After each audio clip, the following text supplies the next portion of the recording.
12 বছর ছাগল চড়িয়েছিলেন, এটা মোহর, তার কাছে কোনো মোহর ছিল না, তার বাড়িতে বড় হলো, অনেক ঘটনা আছে সেদিকে আমি যাচ্ছি না। তো ওই লাঠি সাল্লাম, লাঠিটা আল্লাহ পাক সাল্লাম কেউ নামি ছিলেন মাদায়েনের, আল্লাহ পাক জান্নাত থেকে দিয়েছিলেন। তো ওই লাঠি তখন উপহার দিয়েছিলেন মুসা সাল্লামকে, এবং লাঠি হাতে ছিল। তাই আরেকটা মহিলা মুসা সাল্লাম যখন বগলে হাত দিতেন চাঁদের মতো জ্বলতো। তো বললেন, দেখো আমি নাবি জেতার কোরবান। মুসা সাল্লাম যখন বগলে হাত দিলেন, হাতটা চকচক করে চাঁদের মতো জ্বলছে। বলে, এই যে লাঠি আল্লাহ পাক আমাকে মজা দিয়েছে, যখন জমিনে রাখলেন সাপ হয়ে গেল।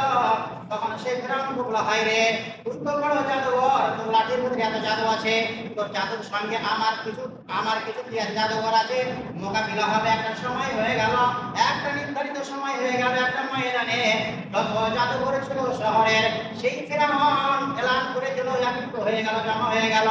এবার তারা সাপ বানিয়ে তারা লাইন করে রেখে দিল, আর ওই সাপগুলি পাড়া ঢেলে দিল। আর সাপগুলি সেই বিশাল হয়ে এমন ভাবে দৌড়িয়ে চলে আসে, দৌড় মেরে মুসা সাল্লামের দিকে। মুসা সাল্লাম একা, আর কেউ নাই।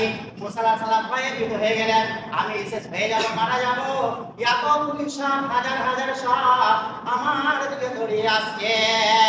তখন আল্লাহ রাব্বুল আলামিন বললেন, এ মুসা, লা তাখাফ, ইন্নাল্লাহা মা'ানা। মুসা রে, তুমি কেন ভয় করছো? আমি তোমার সঙ্গে আছি। তোমার লাঠিখানা জমিনে রেখে দাও, বিসমিল্লাহ বলে জমিনে রেখে দাও। যখন মুসা আলাইহিস সালাম লাঠিটা জমিনে রেখে দিলেন, একটা সাপের মুখ হয়ে গেল আকাশের দিকে, আর একটা জমিনের দিকে হয়ে গেল। যত সাপ ছিল ফিরাউনের, ফিরাউনের যত জাদুঘরের সাপ ছিল, মুসা আলাইহিস সালামের লাঠির ভিতরে ঢুকতে আরম্ভ করলো। শেষ হয়ে গেল সমস্ত, এবং কি যারা জাদুঘর ছিল তারা সবাই দৌড়িয়ে চলে আসছে সাপের ভিতরে ঢুকবে। তখন তারা ভাগ্য জাদুঘররা বললো, হায়, জাদুঘর নয়, এটা হচ্ছে আল্লাহর নবী। জাদুকে জাদু কোনোদিন খেতে পারে না, ওদের সত্যি তিনি হচ্ছেন নবী। তাই বললেন, মুসা রে, রাতে মুসা হারুন, আমরা হারুন এবং মুসা সাল্লামের প্রবৃত্তি ঈমান আছি, আপনি আপনার সাক্ষ্য ধরলেন। সংক্ষিপ্ত কথা, এইবারে যখন মুসলমান দল হতে আরম্ভ করেছিল, তখন ফিরাউন তার দল নিয়ে মুসা সাল্লামের পিছন করেছিল, যে থাকবে না বাস, থাকবে না বাসি, এর যত দলবল সব আমি শেষ করে দেবো, মুসাকে শেষ করে দেবো।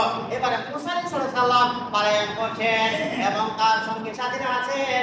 আস্তে আস্তে আস্তে সমুদ্রের কিনারে হাজির হয়ে গেলেন। এইদিকে ফিরাউন তার ঘোড়া সমন্ত নিয়ে দৌড় মেরেছে চলে আসছে। ওই মুসা আর মুসারিরা বলছেন, মুসা, আমরা ফিরাউনের সঙ্গে ছিলাম, বড় ভালো ছিলাম, ফিরাউনের সাথে ছিলাম, আমাদের কোনো অসুবিধা ছিল না, কোনো অসুবিধা ছিল না। এখন আমাদের অকালে মৃত্যু হবে, এখনই আমাদের মারা যেতে হবে। ওই তো ফিরাউন আমাদেরকে মেরে দিবে, করলে কি এখন না তোমার আল্লাহর কাছে। মুসা সাল্লাম চিন্তিত হয়ে আছেন, দাঁড়িয়ে আছেন সমুদ্রের কিনারায়। আল্লাহ রাব্বুল আলামিন বললেন, এ মুসা, তোমার আমি সঙ্গে আছি, কেন তুমি ভয় করছো? তোমার হাতে একটা লাঠি দিয়েছে, সমুদ্রে মারো। যখন মুসা সমুদ্রে মারলেন, সে রাস্তা হয়ে গেল। মুসা সাল্লাম তার দল নিয়ে ওই সমুদ্র নদী পার দিলেন, ফেরিয়ে চলে গেলেন, ওই পারে চলে গেলেন। এইদিকে ফিরাউন তার দল এসে হাজির হয়ে গেছে।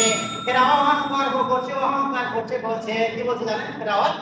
তোরা আমাকে আল্লাহ বলে মারছিস না, পানি আমার কথা শুনে দেয়া, পানি আমার জন্য রাস্তা হয়ে আছে, আর তোরা আমাকে মারিস না। কিন্তু আবুল জামের ঘোড়া সে কিন্তু বুঝতে পেরেছে যে রাস্তাতে নামলে আমার খাতরা রয়েছে, ঘোড়া কিন্তু নামে না।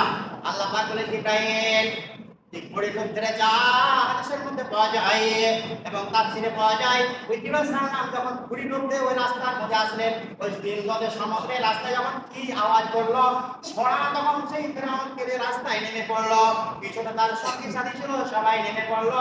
আল্লাহ বলছে, পানি রে, যেমন তুই চলছিল সেই রকম চলতে লাগ। পানি চলতে আরম্ভ করলো, আর ফেরাউনের যত সঙ্গী সাথী সবাই ডুবে শেষ হয়ে গেল, সবাই ডুবে গেল। ফেরাউন হাবুডুবু করছে, আর কালমা পড়বে এমন সময় আল্লাহ পাক বললেন, জিব্রাইল, তার মুখে কাদা ভরে দে, মাটি ভরে দে। কালমা যদি পড়ে নাই তাহলে এখানে জান্নাত দিতে হবে, একে জান্নাত দেওয়া যাবে না। এ বড় খতরনাক, আমার সঙ্গে বড় গাদ্দারি করেছে। তাই সেই ফিরাউন বলতে রাব্বে হারুন মুসা বলে, এখন রাব্বে হারুন মুসা বললে চলবে না। সেই জিব্রাইল সাল্লাল্লাহু বললেন, ও ফিরাউন, বলো, তোমাকে একটা আমি প্রশ্ন করেছিলাম, যারা মালিকের খায়, মালিকের জমিনে চলাফেরা করে, মালিকের রুজি খায়, আর মালিকের অক্সিজেন ব্যবহার করে, আর মালিকের কথা শুনে না। জিব্রাইল সাল্লাল্লাহু প্রশ্ন করেছিলেন, যারা মালিকের খায়, মালিকের পরে সব কিছু করে আর মালিকের যারা কথা শুনে না তার কি হওয়া উচিত? সেই ফিরাউন বলেছিল তাকে নদীতে ডুবিয়ে মারা উচিত। তাই সেদিন জিবরাইল সাল্লাম তাকে ওই কথাটা জিজ্ঞাসা করেছিলেন। তুমি তো এই কথা বলেছিলে যারা মালিকের খায়, মালিকের জন্য চলাফেরা করে, মালিকের অক্সিজেন ব্যবহার করে, তার সঙ্গে মালিকের যারা গাদ্দারি করে তার সঙ্গে কি করা উচিত? এই নীল নদীতে ডুবিয়ে মারা উচিত। তাই আজকে তোমার এই অবস্থা, আজকে তোমাকে নীল নদীতে ডুবিয়ে মারা হচ্ছে, তোমার এটা কথা। তাই নীল নদী ডুবিয়ে মারা হয়েছে। যে আল্লাহর লানাত আছে যেমন পর্যন্ত ফেরানের লাশ এখন আপনারা মোবাইলে দেখতে পান, এখনো আছে। এটা আল্লাহর একটা বড় একটা নিদর্শন। তো এটা কখন হয়েছিল? এই আপনার মুহররম মাসে আল্লাহ রাব্বুল আলামিন মুসা আলাইহিস সালামকে কি করেছিলেন? ফিরাউনের হাত থেকে নাজাত দিয়েছিলেন এবং সেই ফিরাউনকে নীল নদী ডুবিয়ে মেরেছিলেন। যাই হোক, অনেক লম্বা কথা আছে। এই মুহররম মাসে আজকে সারা পৃথিবীতে কত শিরক আর বেদাত চালু হয়ে গেছে আর হবে। যে কত বেদাত এবং চালু দেখেন। হাসানের হাসান, ইয়া হাসান, হাতে আপনার সেই ব্রেড বেঁধে দিয়ে বলে ইয়া হাসান ইয়া হাসান, সেই শরীরে কাটছে আর ইয়া হাসান ইয়া হোসেন সারা জিকির করছে। বলুন এটা কি জিকির ঠিক না? কেউ যদি বলে ইয়া মুহাম্মদ শুধু এই যদি জিকির করে তাহলে এটা শিরক হয়ে যাবে। কেউ যদি বলে ইয়া হাসান ইয়া হোসেন এই যদি জিকির করে এটা শিরক হয়ে যাবে। কারণ মাখলুককে ডাকা যাবে না, কোনো মাখলুককে ডাকা যাবে না, আল্লাহ ছাড়া কাউকে ডাকা যাবে না। দেখেন আজকে কত শিরক হচ্ছে, আজকে কত শিরক হচ্ছে। আপনি বলছেন দেখেন যেগুলি গায়রুল্লাহর নামে জবাই করা হয় সেইগুলি খাওয়া হারাম, সেইগুলি হারাম। গায়রুল্লাহ আল্লাহ ছাড়া যে কোনো প্রসাদ তৈরি করা হয় সেইগুলি হারাম। আপনার ছেলে বিবাহ দিয়েছেন হানাফি ভাইদের ঘরে বা বিয়ে দিয়েছেন, আজকে মহরম মাস এই একটা খাসি মেরেছে, ছেলে না বলছে বিয়াই আইসো না খাসি আছে একটা পুরানা ফিরে যাবো। আপনি স্বর্ণভাবে বলছেন বিয়াই ডাক্তার লইয়া দিয়ে কেনা না দেয় যাই চলে গেলেন, মাজারে গেলেন, খাস কাটা হলো, কত সুন্দর পোলাও পাকড়ি হলো, আপনি রান্না কটা করে খাওয়া দাওয়া কত সুন্দর করে এলেন। আপনার খাওয়াটা কি হালাল বলে? যদি একটা পাঠা খাওয়া হালাল হয় তাহলে এই খাওয়াটাও হালাল হবে। কারণ হিন্দু ভাইরা দেবীর নামে, দুর্গার নামে পাঠা মানে, আর এই মুসলমানেরা খাসি মানে, মুরগা মানে পীরের মাজারের নামে, পীরের নামে, গায়রুল্লাহর নামে জেনে রাখুন এই খাওয়াটা হারাম হারাম হারাম, কোনো হালাল নয়। যেহেতু গায়রুল্লাহর নামে যে কোনো জিনিস জবাই করা হবে এটাই খাওয়া হলো হারাম। আর একটা কথা জেনে রাখুন যে আপনি একটা মুরগা দিয়েছেন মসজিদে 7 গা, আপনি খরিদ করতে পাবেন না। দুটা মাটি দিয়েছেন মসজিদ মাদ্রাসায়, আপনি খরিদ করতে পাবেন না। আপনি দিয়ে দিয়েছেন, আপনি খরিদ করতে পারেন না। আপনি তো খেতে পারবেন না, 7 গা আপনার জন্য হারাম, কিন্তু আপনি খরিদ করতে পারেন না। তাই একটা জিনিস আপনি মানলেন কি কারণ এটা শিরক কি হলো? শিরক না। আপনি 7 গা নিলেন আর ওটাকে আপনি জবাই করে খেতে পারেন? বলেন, একটা শিরক করছেন তার হারাম খেয়েছে, শিরকও করছেন হারামও খেয়েছে। আমি 7 গা দিলাম মসজিদ, আমি তো পারবো পারি না।